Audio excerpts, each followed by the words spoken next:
বাবা নবীজি পত্র লিখেছেন, এতে মনে হয় মদিনার সবচেয়ে সৌভাগ্যবতী মেয়ে আমি।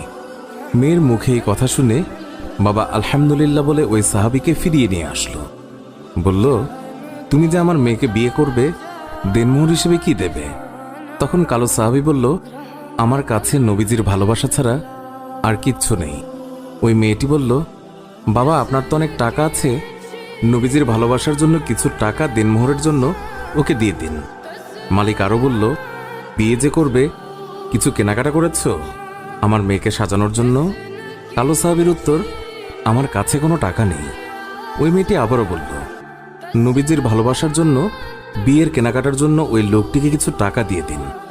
অবশেষে নবীজির ভালোবাসার খাতিরে মালিক সাহাবীকে কিছু টাকা দিয়ে বলল, যাও বিয়ের বাজার করে নিয়ে এসো। আজকের ভেতরেই আমি নবীজির কথায় আমার সুন্দরী মেয়ের সাথে তোমার বিয়ে দেব। নবীজির কালো সাহাবী মনের আনন্দে বিয়ের বাজার করতে রওনা হলো। বাজারে গিয়ে কিছু কেনাকাটাও করে।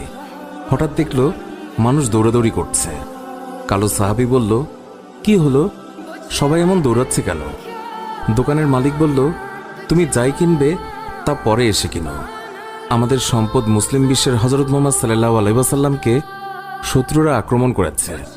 এই বলে দোকান বন্ধ করে চলে গেল। কালো সাহাবী অন্য দোকানে গিয়ে বিয়ের বাজারের টাকা দিয়ে একটি তরবারি কিনল। হঠাৎ আবার মনে হলো সেই মদিনার সুন্দরী মেয়ে তার জন্য অপেক্ষা করছে। তখন নিজেকে বোঝালো, যেই নবী না হলে আমি হতাম না, এই দুনিয়া হতো না, সেই নবীর চেয়ে সুন্দরী মেয়ে আমার কাছে বড় হয় কিভাবে? এই বলে নবীজির কালো সাহাবী তলোয়ারটি নিয়ে যুদ্ধের ময়দানে চলে গেল। কিতাবে আছে, ওই যুদ্ধে নবীজির ৭০ জন সাহাবী শহীদ হয়েছিলেন, তার মধ্যে কালো সাহাবীও একজন।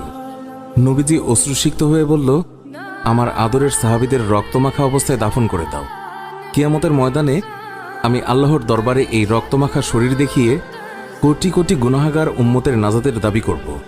হঠাৎ নবীজির চোখ পড়ল কালো সাহাবীর দিকে, রক্তমাখা শরীর নিয়ে এসে পড়ে আছে। নবীজি চিৎকার দিয়ে বলল, এই আমার কালো সাহাবীর লাশ, আজকে তার তো বিয়ে হওয়ার কথা ছিল। কয়েকজন সাহাবী বলল, হুজুর, আপনার কালো সাহাবী বিয়ের বাজার করতে গিয়েছিল, কিন্তু যখন শুনল শত্রুরা আপনার উপর আক্রমণ করেছে, তখন সে যুদ্ধের বাজার করেছে।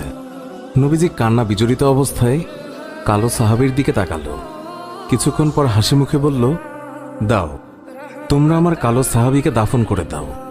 সাহাবীরা বলল, বেয়াদবি মাফ করবেন, আপনি কান্না অবস্থায় কালো সাহাবীর দিকে তাকালেন, আবার হাসি মুখে দাফন করতে বললেন, কারণ কি বলবেন হুজুর?